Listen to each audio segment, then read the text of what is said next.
Hurmattуу, men Макул эмес элдик кыймылдын жамааты 18-iyul күнү парк Кусковага чакырабыз. Келип эс алып кетесиздер. Бул жерде баардыгы бириккен жер. Көл бар, чөмүлөбүз десеңер, загар алабыз десеңер жайлар бар. Тоо ойнойбуз десеңер бул жерде площадкалар бар, музей бар.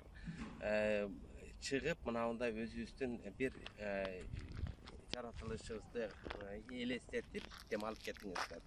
Парктын чоңдугу 316 гектар. Бул жерде бүт баары өзүнө бардыгын өзүнө камтыган. Музей, көл, жаратылыш, спортивный площадкалар, теннисный столдор бар. Ошонун бардыгын уюштурабыз. Мүмкүн болсо караштырып көрөбүз. Балким өзүбүзчө мындай пикник да уюштурушубуз мүмкүн. Ошондуктан келгиле 18-iyul күнү келип бардыгыбыз биригип бир сагынычты кандырып, ийри отуруп түз чечип, дем алыш менен өзүбүздүн пландагы иштерибизди алдыга жылдырта берели. Дагы бир жолу сурап кетем, бардыгыңыздар келгиле. Азыр 2 саат убактың бар да? Ооба. Кийин таштык кыла албайбыз, зато бу жерде волейбольный площадкалар бар. Теннисный площадкалар бар. Эгер музейге болсо, музейге кире турган болсок, баарыбыз вакцина алып, QR код болсо болот экен да? Бардыгыбыз боло албайбыз, ошондо бөлүнүп калат да. Баарлар Ким вакцина алды, шунай депчи. Бир адам, допустим, мен музейге киргендерге неме кылып кирип кетсек болот. 2 сааттан кийин ошо как раз баягы спортивный площадкада жолуксак болот. Ал жагында неме аласыз ба? Эгерде действительно баягы вакцинасы бар, сертификаты колунда барлардан хотя бы бир 5-6 болсо, ошо менен кошулуп бирөөбүз Кирип, гид да болуп бере алабыз. Бирок могул жерлер сонун экен, музейдин жанагы көл. Аябай сонун. Мисалы үчүн мынабу неменин ичинде, музейдин ичинде 100 рубль ал не деген нерсе. Ичинде анау сары итальянский домдок коет, ошол жанында пруд бар, мына кичинекей пруд бар. Ичинде көк балык, кызыл балык, сонун балыктар бар. Как аквариум сыяктуу экен да? Ал эми бул немени нар жагында чымчыктар бар. Ар кыл чымчыктар бар. Сайрап турат деңиз. Сонун чымчыктар бар.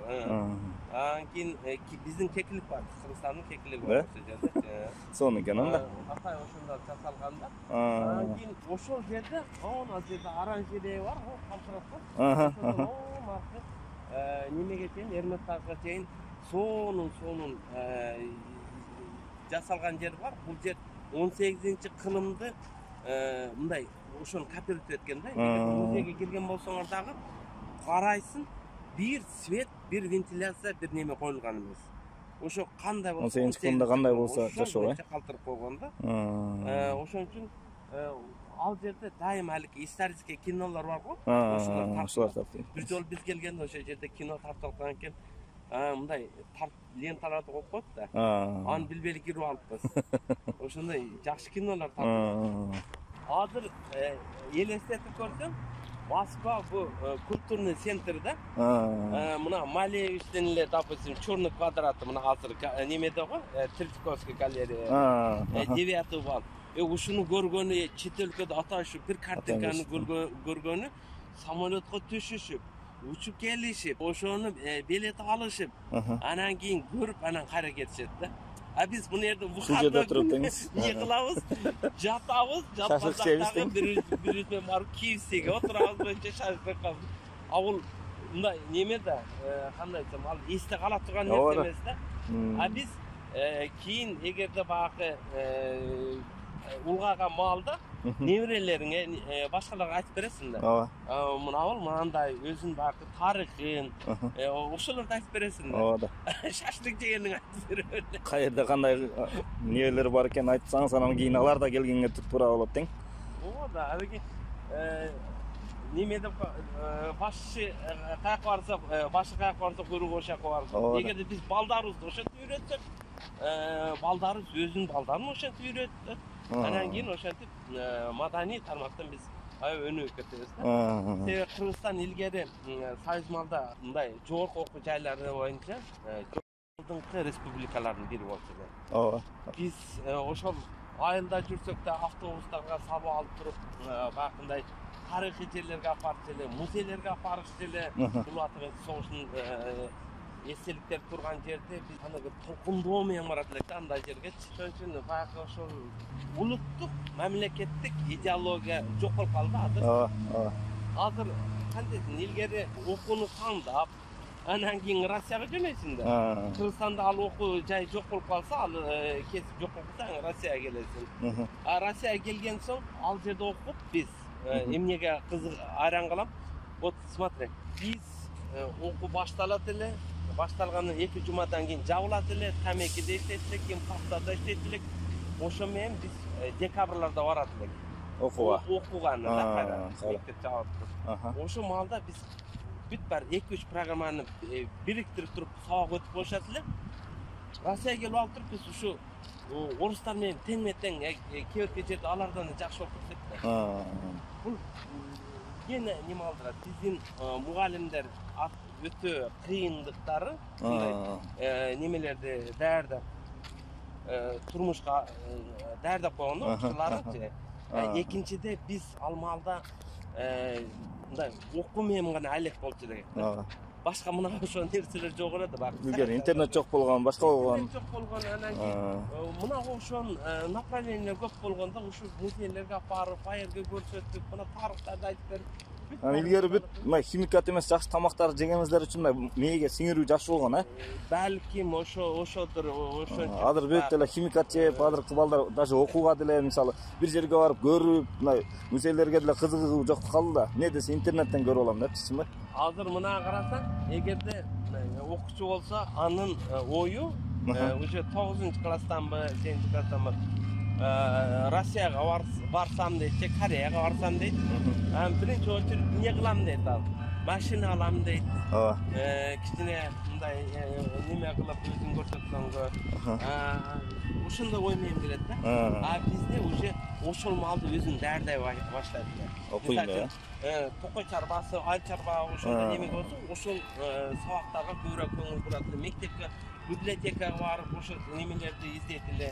Мен мисалы үчүн токой чарбага тапшырам деп келгенмин. Өзүм жайлоодо өскөн үчүн жаратылыш жакшы көрүп элем да.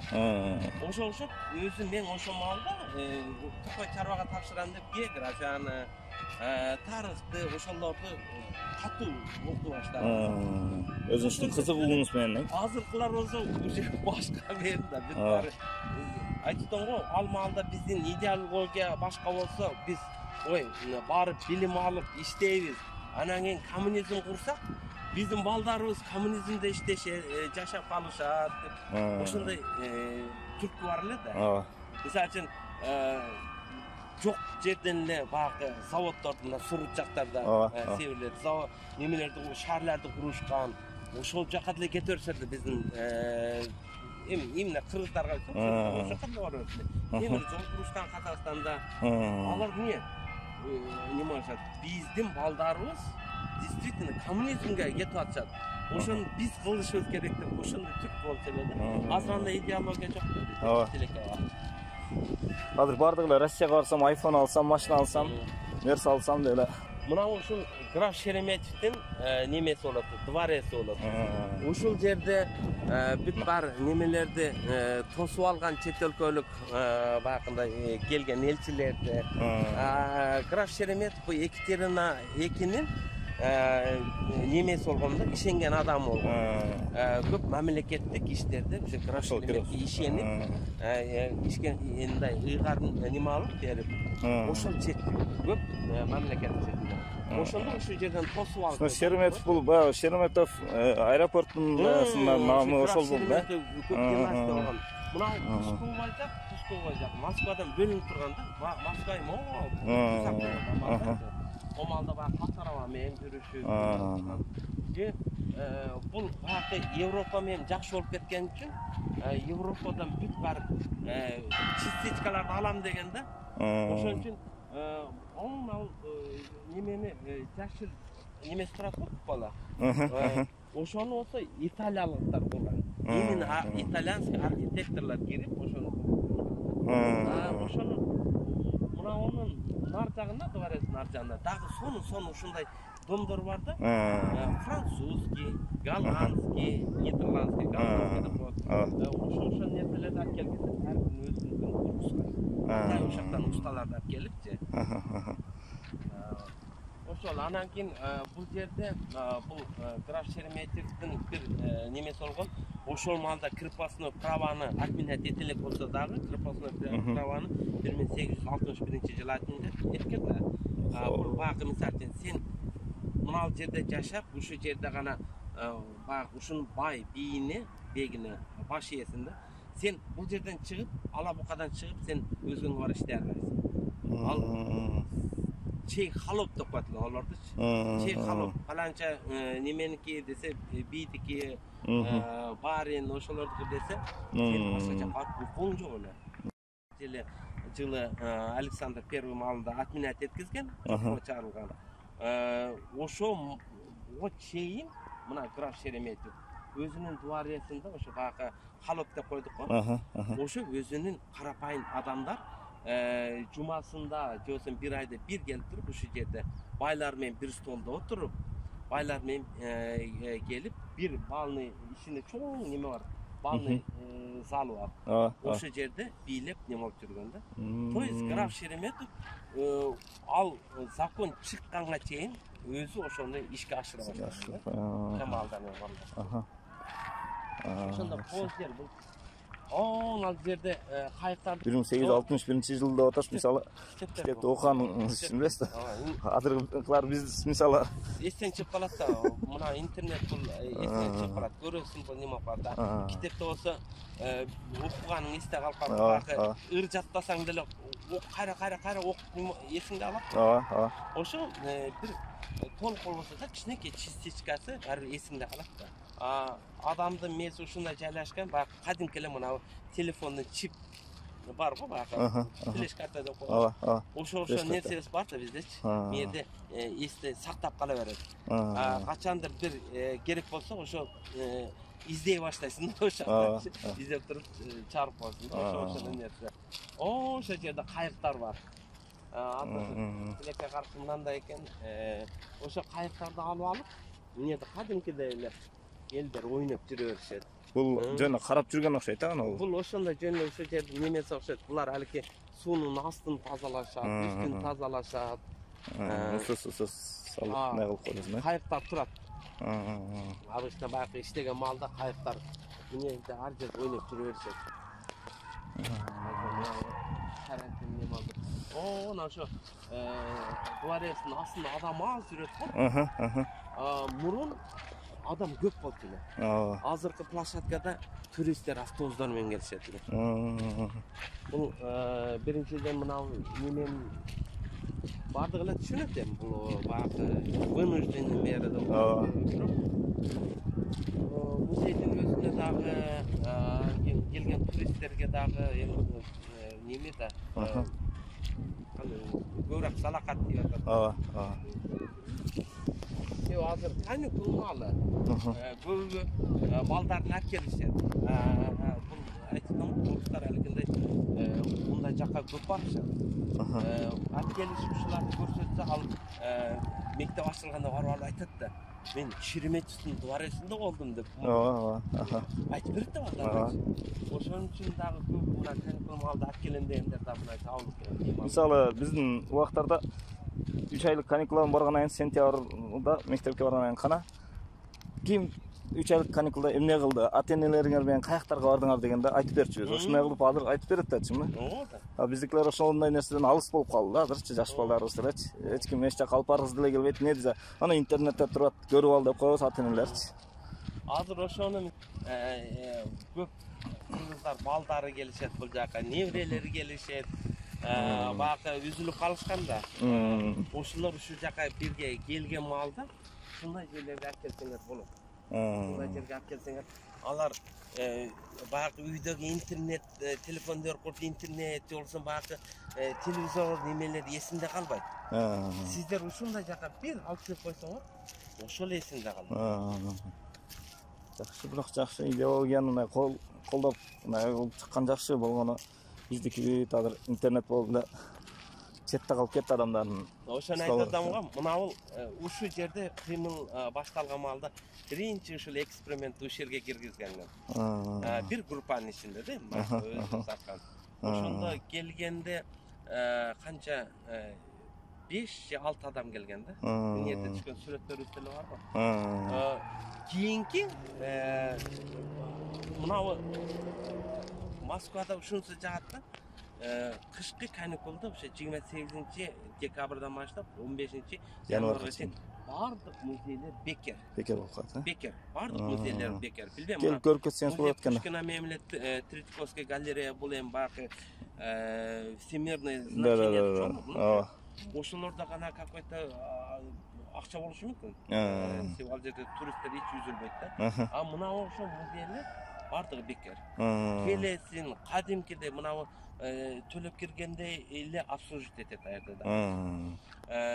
Гид нанимать этсең, гидке төлөйсүң. Гид нанимать эткенде эле кымбат түшпөйт. Ошондо кийинки келгенибизде кышта алып келдим эле. 30 канча дагы адам неме алган. Сону ошо жердин астында баягы тексттердин астында түшкөн сүрөт бар. Ошо кийин музейден чыгып алып туруп, айланып, анан ал жерде каток бар да мындай. Ошол жерде немелерди алып туруп, неме баягы чана, анан баягы мына баллончук бар го, кой кетет. Ошол эме нерсе жеп, күлүп, жайнап кеткенбиз да. Мурун 18-жылы ушу музейге алып келгенде саат ушу 10дордо келсе элек, саат 3-4ке чейин ушу музейлерде кыдырып, ойноп, 4төн кийин мынча туруп 3 адам сиз Новогрев барып кол топтойсуз, сиз Рязанский праздникке барып кол топтойсуз. Оюндан кийин Кузьминке барып кол топтойсуз деп туруп, колдо планканы берип коет эле. Ошо барып алып туруп, ал жерде как раз кечке маал кафеге элдер көп. Адамдар көп. Ошо маалда анан барып алып кол топтошот. Мындайча айтканда, коомдук иш менен маданий ишти иш-чараны аралаштырып теңиз. Кириптирип койчу элек. Ona lafkalardı gördün mü? Lafkalardı. Oşo lafkalardı dağı azırkı oşo bunday bir jumşak ve jolson başka çağlı özgörtken emes. Именно 18-кылымда кандай лавкалар болсо, худду ошо боюнча калтырган да анан сен. Мынабы бальный немени карап көрсөң, дворец. Бир кондиционер жок. Карап көрүң. Бир кондиционер. Анан кандай ысып кетпейби ичи? Жок, жок. Бул таш мындай болгон үчүн. Мына суу дагы салкын берип атат. Азыр ысык эмес. Бир кондиционер жок. Бир мындай свет немес жок. Илгерки иллюстралар турат да. Сизди эле гид кылып алыш керек экен. Аяка бияка барганда. Москвада кайсыл жерлерде нелер бар? Ооба, мен гид болуп бере берем. Ал немеси жок. Эң главный багы адамдар көбүрөөк келсе, мугалимдер деле мисалы үчүн окуучу көп болсо деңиз. Ошодон рахаттанат го. Ооба. Неге мугалимдердин айлыгы аз, бирок бак иштей беришет го. Алар иштен рахаттанышат. Орустар айтып коет, это призвание деп. Эгерде адам мисалы үчүн 10дон ашыраак келип калса, сүйүнүп каласың да. Ооба да. 5-6 адам болсо, биздин план боюнча өзүң билесиң. Bir aylık planımız var. Mına Kuskovo, keyingisige mına Kolomnskiy park. Kolomnskiy parkta neme var? Muzey. Muzey var. Nikolay Ekin'in nemesi var. Muzey. Oşoga parabız. Azır nege biz mına jayında muzey var, park deyizdi atabız. Sebebi elder mına muzeyden çıkıp parklarla dem alışat da. Dem alışat. Akışında belki de muzeylerge bara beremiz. Bakın Tretьяковский галерея, Пушкина, жолусам шаардын ичине кирдиңиз. Мындай зданияның ичине кирип кетесиң болду. Азыркы биз неме алгандар, мына ал кийин Сарысынан айтып атабыз. Ал музейден чыгып туруп ушу мындай эс алып, жаратылыш менен. Ошого подбирать этип. Раз багы дворец таптыр көрдүңбү? Километрге дворец турат.